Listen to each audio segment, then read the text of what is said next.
Nəhayət.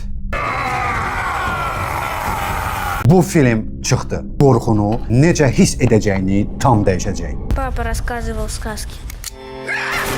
Benedict Cumberbatch fantastik oyunu ilə bu psixoloji gərilim filmində özünü bir anlıq rahat hiss etməyəcəksən.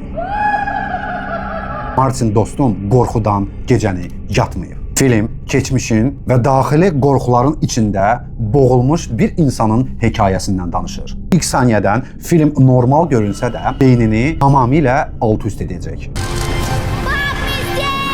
Əgər qaranlıq düşüncələrdən qorxursansa, bu film sənin üçün deyil. Yox, əgər psixikan möhkəmdirsə, bu film məhz sənin üçündür. Odur ki, popkornları, şirniyyatları, çayları yaxın elə. Bu filmə mütləq bax. Biz sənə məsləhət görürük. Film 2025-ci ilindir. IMDb 6.5. Filmin adı isə Sushnost. The Thing with Feather 18+.